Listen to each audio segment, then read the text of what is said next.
Efecto Cascada. Un podcast de Sploro.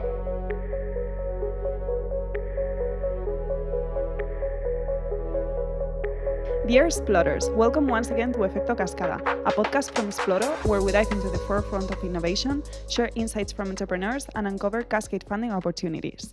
In each episode, we explore the latest trends in the digital stream, the arts, audiovisual sector, and technologies that are shaping our future.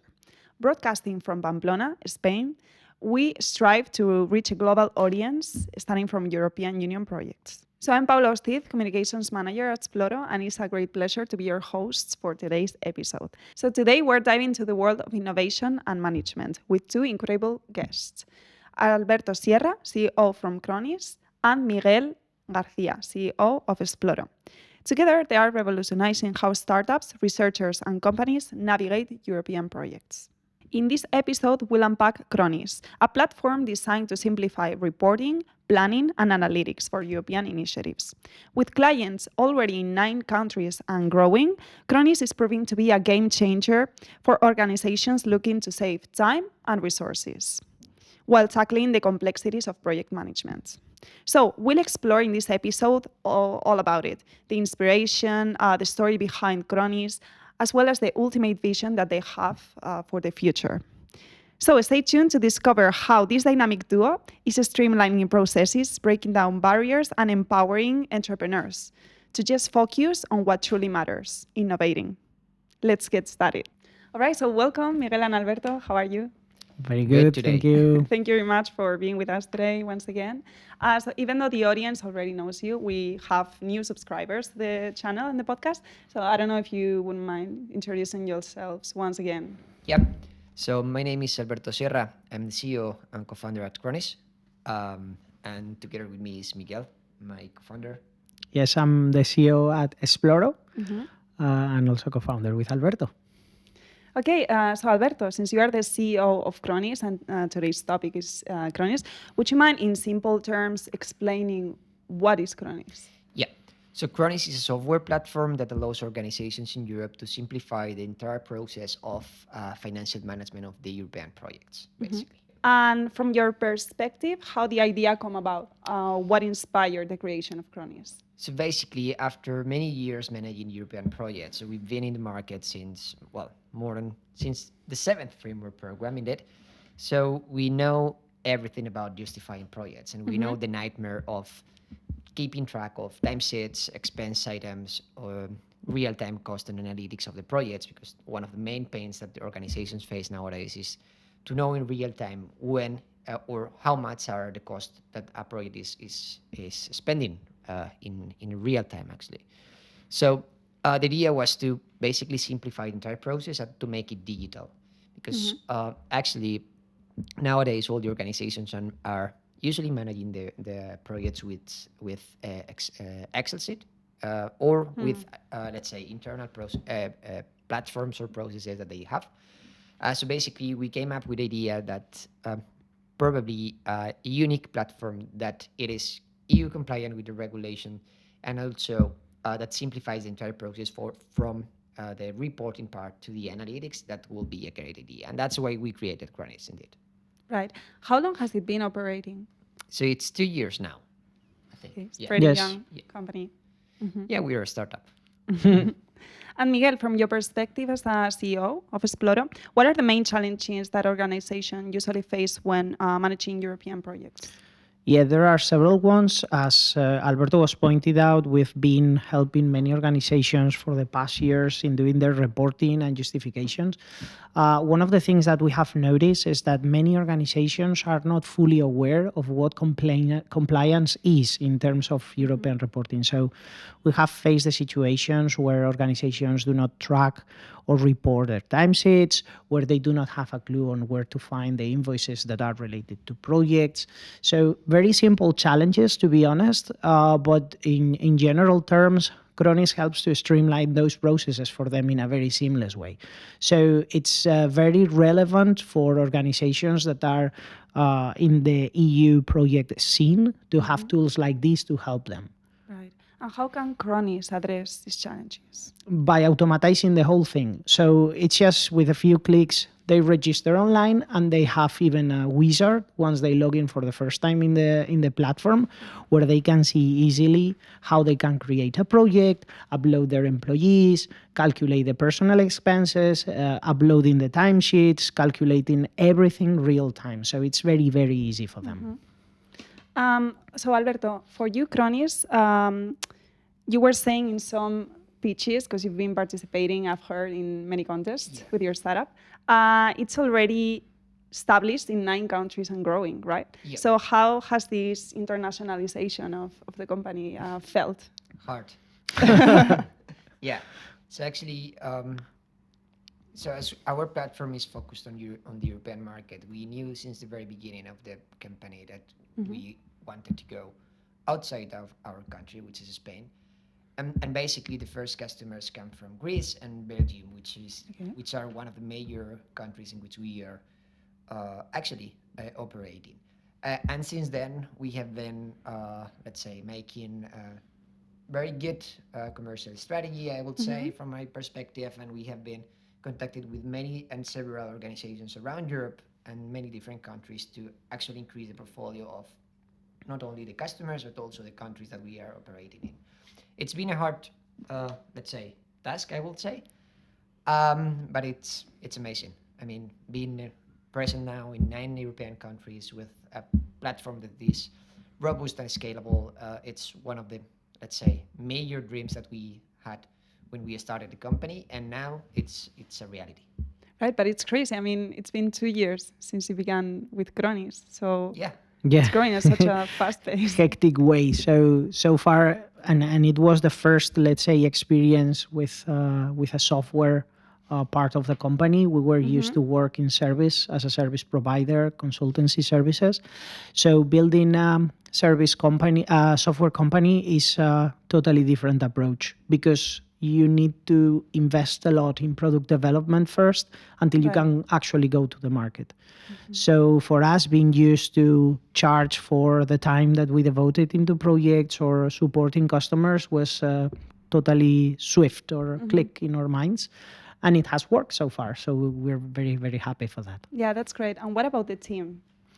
Well, the team is growing again. So again, one of our challenges there was to focus more on product development team. So we are hiring developers, and we're growing also the part of the design and also the product and so on. So it was a totally different approach for us, because we were used to hire more consultants from the Sploro's perspective. So the profile of people, also technical knowledge they require and so on, is a different mindset for us, a different way of hiring. And we see that, at least in Europe, I would say worldwide, but at least in Europe, the market of developers and so on, it's a hard one. It's over crowded with offers from many different technology companies. Right. So convincing people to join our team, which is growing and so on, it's not an easy task, because everyone else is doing the same. Yeah, I bet. What skills would you say that a developer for Kronis could have? Because you were saying that the market's overcrowded, but someone that is actually interested in European projects. One of the things that I see, that's personal opinion, Alberto may have another one, with the developers, is that it's not only about the technology itself, which is important, it's also about the vision of the company. So if there is an interesting project with a capacity to grow in the long term, I think you have a more compelling offer than if you're just offering someone to code in Python or in Ruby or whatever language they are building. So it's also about the vision. And in that case, I think we have a very compelling vision, because one of our ideas for the future will be to digitize the whole grant process. So that is something that for sure will take us time. But thanks to our current customers, we hope to be very fast and achieve that soon. Yeah, you're being that. Yeah, actually, I agree. I totally agree with Miguel. So basically, in an overcrowded market, you cannot offer just a job position for anyone. You actually need to offer something like a project as a whole to convince people to come here. Otherwise, we're in a very small city here in Pamplona, which is, I don't know, the size compared with other European countries and cities. But it's quite difficult to hire people from this market. So offering a kind of a project in which they can see the whole picture and they can see the whole vision, this is one of the major added values that we are offering when it comes to hiring people. That's great. I mean, you are both pretty young for developing both an innovation consultancy firm, but then this app that's actually very integrated. What would you say, by the way, were the main challenges that you've had to face when getting Kronis off the ground? Hey, a lot of them. So they probably our lack of experience building software product was one of them. We managed to do that. We also have sales and customers, and people in general, customers are quite satisfied with the solution. So that's something we're really proud of. But one of the challenges also for me was this shift of mind I was talking about. So having for several months nothing to go to the market with and just building the thing inside, it's challenging because we wanted to go fast, but it's not as fast as selling your hours. So it's complicated. Yeah, so that's from a, let's say, so that's from more or less from a company perspective. But in terms of product development, one of the major challenges was to actually combine different programs in a single platform with different EU regulations, and everything needs to be compliant with the Commission. And let's say there's several times when the compliance with the Commission is not fully clear, or the regulation is not fully clear, and you need to actually be not creative, but let's say flexible when it comes to applying different regulations in the very same platform. That's one of the major challenges in terms of product development, and actually and combined with this people question before, it is about teaching people what is an European project, because the developers usually tend to don't know anything about European projects. So basically combine the knowledge about European projects and the software development, let's say issues or items. So that's, I mean, to me personally, which I see very clear what is an European project, and I can see which are the requirements and so on. It is often, let's say, very direct that I know what it is, but it is not usually easy to make it developers to know that. Yeah, sometimes when you are developing either a product, an app, or a service, you gotta put yourselves onto the end user's mindset, right? To know what they're looking for. But Alberto, so you were saying that in terms of regulations, for example, when it comes to European Union projects, the Horizon program, it's changing, right, from time to time. So you gotta adapt. So the regulation is quite standard, I would say, since the very beginning of or in the very start of the framework program. We know very well what's the regulation, even though the regulation was not adopted. I think it was adopted last year, honestly. But we know very well the rules. However, the rules changed from the Horizon 2020 program. Now we have a very different way to measure, let's say, time. So we came from hours, now we have the equivalent. And who knows what, let's say, the next framework program will bring to us.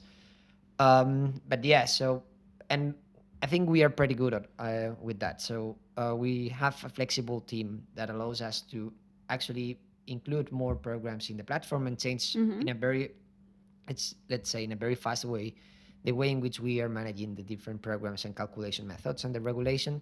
So, and that's one of the main objectives when we started Kronis. So we needed to be as much flexible as we can to actually be adaptable to the European Commission regulation. And when it comes to a change, being let's say, being able to change the platform as the regulation is changing, so that we can offer this service to our customers, I would say. Yes, and there is another thing which is also relevant. So you mentioned the day equivalent. So the European Commission for Horizon Europe has this mechanism of measuring time, which is not hours, it's day equivalents. So a day equivalent is a unit which is created by the Commission to simplify, in theory, the way you report time in a project. The truth is that many organizations as you can imagine, they do not only work in Horizon Europe, they have other things in-house, like their own projects or other funding agencies or whatever.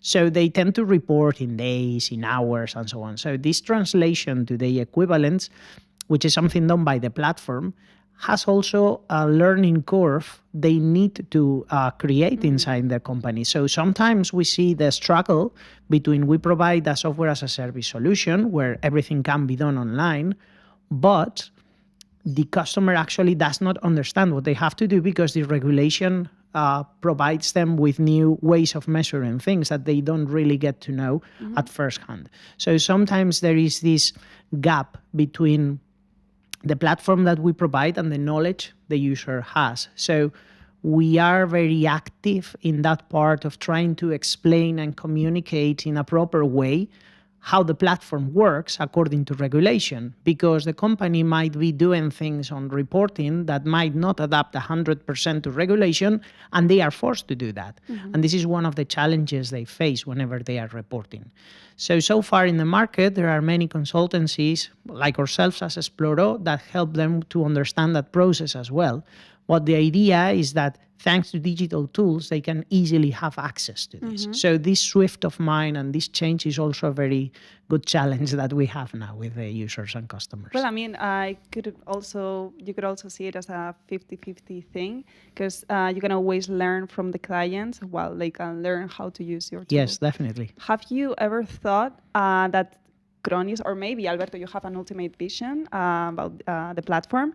Could it ever be used for any other sort of project or besides from European Union initiatives? Yeah, actually, so with Kronis, you can actually use it for many different programs. So we don't only offer the option for Horizon Europe programs, but projects actually, but also for many different projects and programs. So you can build the platform and set up, and we call it other activities, which is basically a kind of an hybrid calculation method that is basically counting hours and counting cost and making the simple division, which is, let's say, very straightforward. So our main vision as a company is to digitalize, as Miguel was saying before, so digitalize everything related in the grant management process since the very start, with the idea conception until let's say the idea is in the market. So growing from the proposal preparation, looking for a consortium, then managing the project, justifying it, and finally close the project. So and this is not only for European grants and not only for Horizon Europe program. So we want to make it, let's say, as a worldwide tool for, let's say, for all the innovation grants. And this includes not only European projects and Horizon, but also any other project that a customer can have. I mean, it's kind of inspiring because the idea that I'm getting is that you want to help innovators focus on what's truly relevant for them, which is innovating, while you help on optimizing these headaches. Right? Yeah, indeed. There is a funny thing about his pitch. Whenever he goes to contests, the first slide is always research lab with the scientific people doing their thing.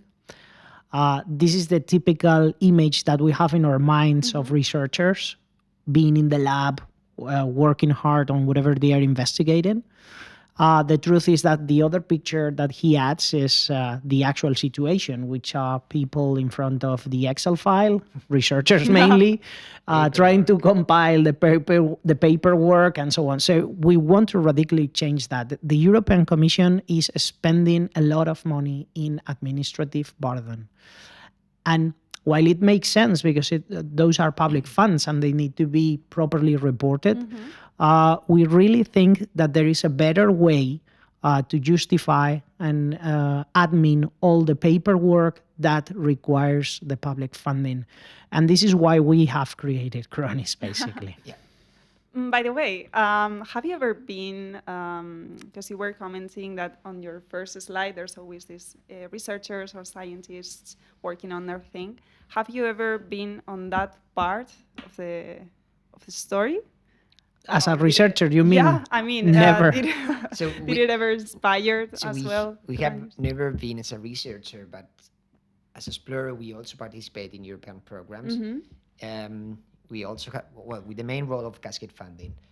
And within that project, Could you, Alberto, remind the Yeah. people what is cascade yeah, so funding? Cascade Funding is a mechanism by the European Commission in Yeah. which they distribute they distribute funds to SMEs with an indirect, let's say, consortium, which we are part of, and we distribute these funds to SMEs and startups all over Europe. Mhm.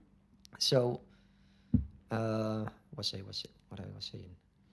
Yeah, I'm sorry. You were talking Have you about been a the- researcher, Alberto? Ah, yeah. Research Alberto? So part. yeah, so and this is why we also did one of the previous part about building kronis. So we were in that part in which we also needed to justify European grants with Excel sheet, with paperwork, and so on. And that's why we created kronis, to digitalize everything. So we knew very well the nightmare of justifying European projects, and that's why we wanted to digitalize that. Right. By the way, you're always saying like time. That's like your thing. Kronis has these 3-in-1 applications, right? Which is streamlining the processes of reporting, planning, and analytics.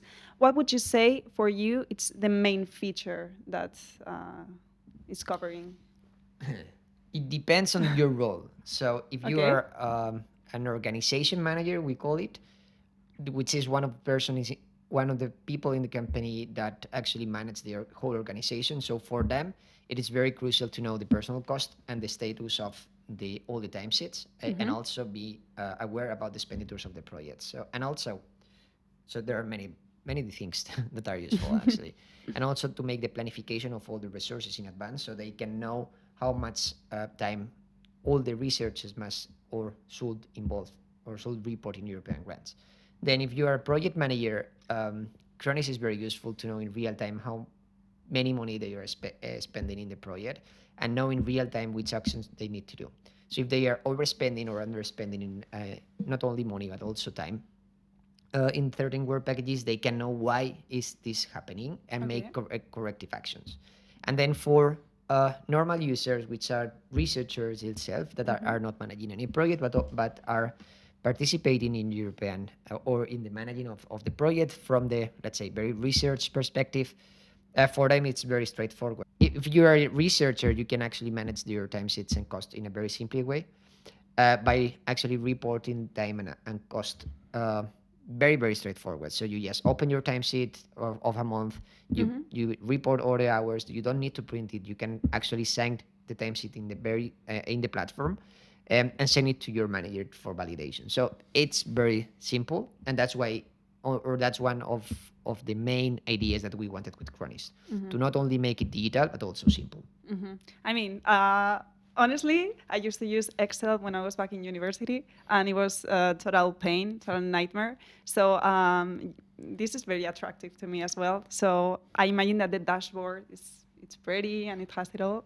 Yeah, actually, they can see in just 2 literal clicks all the information real time about the expenditure in the projects and about the hourly or timely reports. One of the things which is also very relevant is the fact that if you're a standard user, usually the organizations will tell you how you should report time and costs. And also one of the pains that we have detected is the compilation of mini tickets, invoices, and so on. Whenever you go abroad to a business trip, when you are in a consortium meeting, for instance, you usually generate as a user or as a researcher quite a good number of tickets and stuff that then you need to report back to your organization. Right. That can be done also with Kronis. And also we have the capabilities to integrate with existing solutions in the market. So if they are already using a travel app where they upload the tickets, there are ways to integrate. So there's integrations. You were Yes, we saying. have created actually an API so that they can access to that and integrate with other tools. So it's also very useful for It's that. reminding me a lot, I gotta say, to SAP, for example. Have you been inspired by this? Or could you call them competitors? I mean, they are competitors, but in the framework, we could call Kronis as it is now as ERP focused on EU projects. Regular or more enterprise software, general ERPs or CRMs like SAP, as you mentioned, are thought, I would say, for larger organizations where they have a lot of processes in-house, corporations, and so on. One of the things which these solutions do not offer is the compliance with the EU regulations. And there is a very stupid example. Now we're going to give the hints to all the competitors. So the projects are usually reporting hours per project and work package. So you should report your hours or your time in whatever unit you're using per work package. There is not a single solution in the market that performs this properly. Usually when you bring into the company a standard ERPs, they usually have the chance to create the projects and you report the hours to the project. There's not a subdivision. And if there is a subdivision, there are always problems when you try to integrate the analytics because it's not a natural creation of the software. So we have seen that in many solutions. I'm not going to mention names to avoid any problems. Not today. Not today. Probably in the demos when the we do camera that. cuts. But this is a typical problem that the current solutions are not prepared for work packages reporting. So you would say that's your differentiation. One of them. out of One of them. Yeah, ERPs. definitely. And also, and another important thing to be compliant is the signature of the timesheets in the same platform with own credentials, so it's fully compliant with the regulation, which is one of the requirements from them.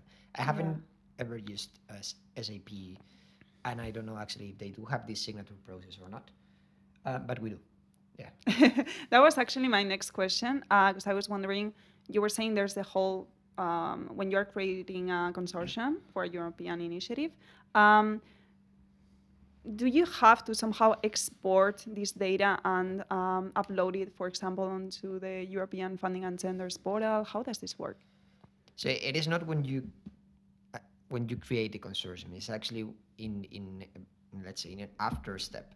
So everything you report in European programs or everything you do, you need to report, and you must report that to the European Commission. So there are two different reporting parts. So one is the technical, which is let's say Word documenting, which you then translate into PDF format and you submit to the EU Commission. And then you also need to report work packages and cost that you have, let's say, spent all over the project. There are certain, let's say, windows in which you need to report that, which are called reporting periods. And yes, you only need to put some basic numbers in the portal, but then you need to keep track of and have all these evidences in your let's say in your company. And you don't only need to have these evidences for the project window, but also 5 years after the end of the project. So having a tool like Kronis can allows you to, once the project is, let's say, over, and 3 years after, when an auditor comes and ask you for all these tickets, invoices, and all this stuff, Right. you can actually have all them storage in a platform, and you know that everything is already there, and you don't need to go back and look for let's say tickets, invoices that might be lost, and then that can imply the reduction of the grant 3 years after or 4 years after, which may lead to some financial problems to companies. I just keep thinking about this accounting, administrative assistant, whatever that has to seek, as you were saying, tickets and have. Yeah, has and to go actually it's through very this typical process. also in the organizations. Once you execute the project, you keep the reporting more or less okay, but the environment we are living is very dynamic. So the people that are currently reporting the project might not be at the company 5 years later. So we facilitate that process a lot because all the information is going to be in order and stored in the same platform. So whenever you need it, you can download. And that's a very stupid thing, but that's a very important fact that you need. So something we're not thinking about on a daily basis, that it is. By the way, do you have any success stories that you could share we have a lot. with us? Yeah. So in my opinion, every customer is a success story. So we don't have special ones. Everyone is a success story. And why? Because they are trying to change the mindset of being a paper workers to a digital workers. And that's one of the, let's say, major success that we have had as a company. So being able to change the processes that our current customers have or had, actually, this is I mean, from my opinion, the major success. And having organizations inside the platform with more than 30 projects let's say in the same time with more than 50 users and so on. I mean, that's something that makes me proud of. Yes, indeed. For me, the most successful stories are especially 2 or 3 customers, I would say, that have recommended the platform to other customers. So when the word of mouth starts to work, that means that we're doing something good. And that has happened already. Actually, since day one, I would say. So one of our first customers recommended very, very fast more customers. So that is something that makes us think that for sure Kronis is working. Yeah, that's honestly the best marketing. Yeah, Because no matter your promotion strategy, even word of better than mouth- a podcast. Yeah. For sure. And Miguel, Alberto, for those users in the audience who might be interested in checking Kronis out, how can they start? Yeah, so they can book a demo with us through the kronis.app website, or they can actually even go online, click kronis.app and sing for, let's say, make a trial. They do have 30 days of trial period for free, where they can use the platform with unlimited capacities. So they can create as many projects as they want, as many users as they wish. And throughout this time, we also offer support to make the setup. So we can actually be with them and teach them how to use the platform in the best way that adapts also to their, let's say, to their current processes. Actually, do you think, because outside the European Union, I bet that in the rest of the world there might be other funding programs, you think it could ever be applied to this? Definitely. I mean, our aim is global. It's not just European. Actually, we are a very particular company in that sense, because usually what we see in the market, at least here in Spain, is that people usually start to grow from their inner market. So only Spanish companies can be their customers. And then they start, so the strategy growth going abroad. For us, it didn't make sense. So the market of grants is huge. It's huge in Europe, it's huge in the world. So there are many different jurisdictions and rules that we need to comply with. So for sure, the long-term vision for us is having this tool being compatible with different standards, frameworks, and types of grants worldwide. Right. I mean, you just keep fighting for innovators, both Indeed. when it comes to grants and reporting, right? And other thing I'm curious about, you just keep evolving with technology, because you were saying that Kronis, it's on the digital side. Have you ever thought about including any type of AI feature, for example, onto the platform?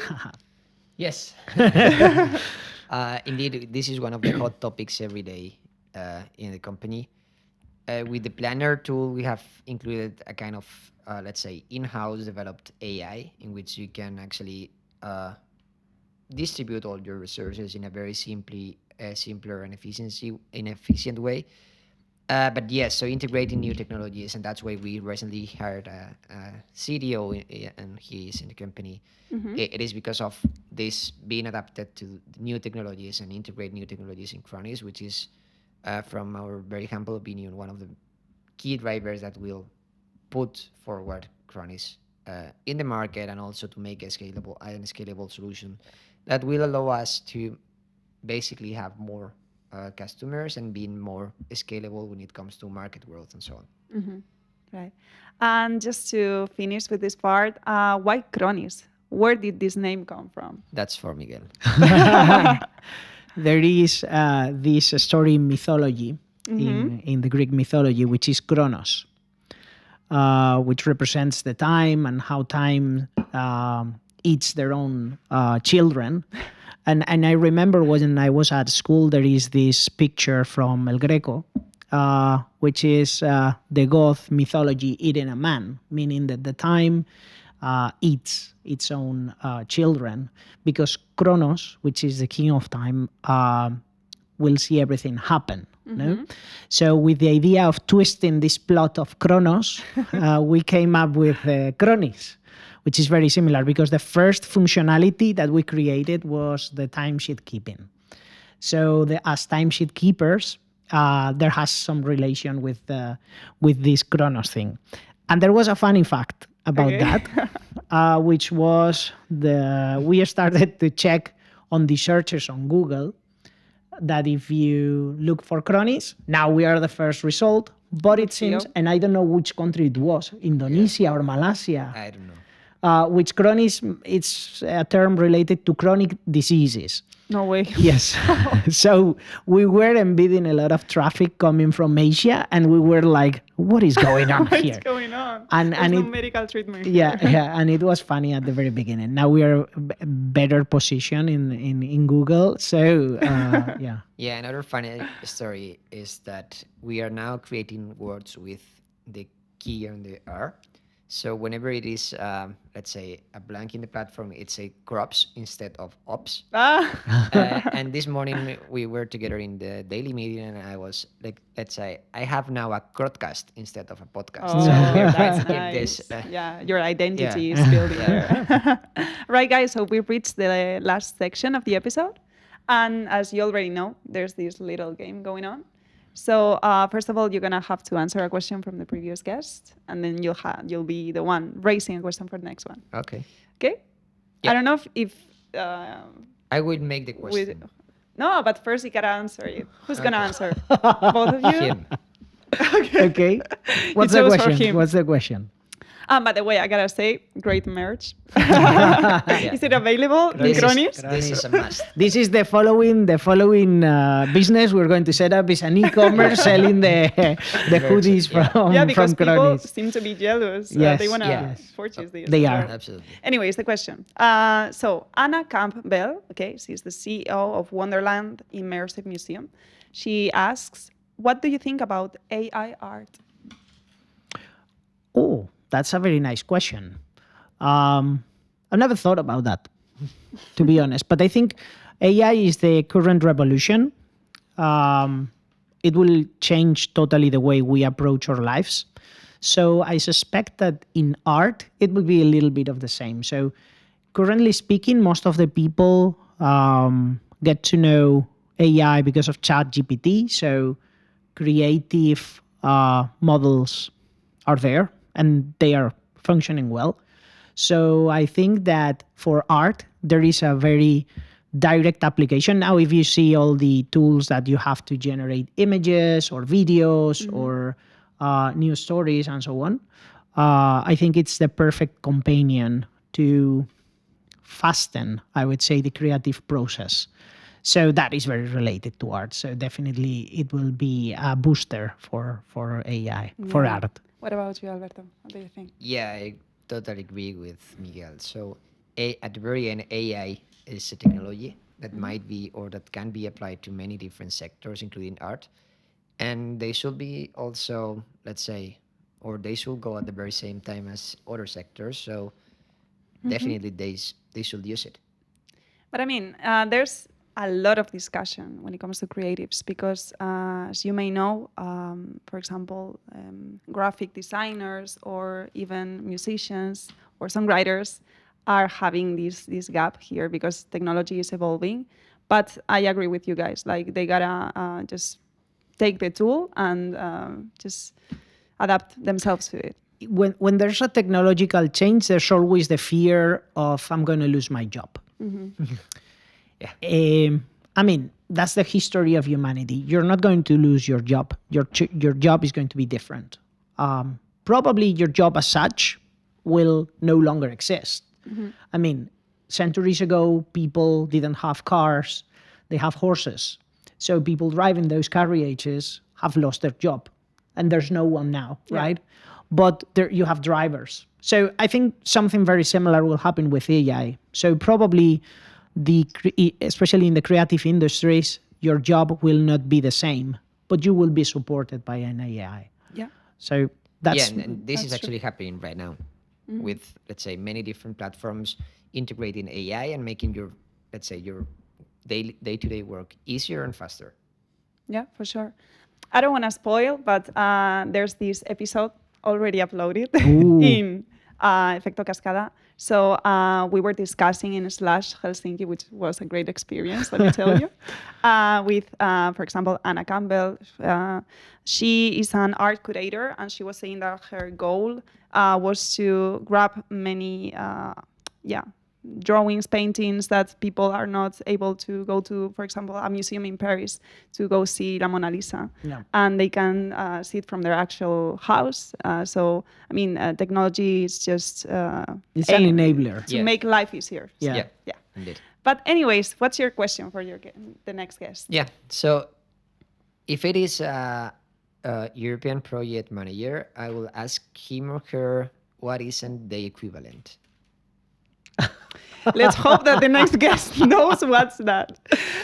If not, would you like to have a backup question? If it is not a project manager, the question could be, have you ever considered digital tools to streamline the process of European projects? Yeah. That is an Everything- interesting question we've done to customers, which when we are in the exploring phase of potential new customers, have you ever thought about integrating the whole process with digital tools? And they start thinking like, yes, of course. But there are not any. They don't have any answer. But there there. are no any. Sometimes they tell you, but there are actually no financial or no specific tools for the process. And this is where we come in. So if their answer is that, We have a new promote customer. Yeah. for sure. Okay, guys, do you have any fun facts that you'd like to share with the audience? Either about yourselves or the path in creating kronis or whatever. Alberto, come on. Fun facts. I already shared this one on Kronis. I think it's very you good one. already shared a couple. So which are great, let me tell that you. was probably one of the most curious things that we saw. Crops. Groups. Groups. Just for the audience, this message of groups is when by any 0.1% chance of error in the platform, which is not happening at all. Yeah. So No, it actually happens in localhost. So when we are developing things. yeah. Do you have any other words in your vocabulary of kronis? Broadcast. Crookies. So far, so good. Yeah. But we could find. We can make the dictionary actually. Yeah. The Crictionary. Dictionary. All right, and just finish, any tip of advice you'd like to give to our innovators? Keep track of your time with Kronis. I would say don't underestimate the effort that European projects take, because you need to report everything. Don't lose your time sheet. Don't lose your time. Oh, Use that's Kronis. good. We used that in a campaign, actually. Yeah. At the very beginning, we even printed some leaflets. Don't lose your times. Use Kronis. Yeah. That's very good, let me tell you. Thank you very much, Miguel and Alberto, for spending your time with us here in Efecto Cascada. It was great Thank to you. have you learn all the insights about kronis. And well, explorers, thank you very much once again for staying all the way until the end of this episode. Remember that you gotta hit that subscribe button so you won't miss any new episodes. And well, let's keep innovating together with this amazing world of innovation. So see you on the next one. Bye-bye. Bye.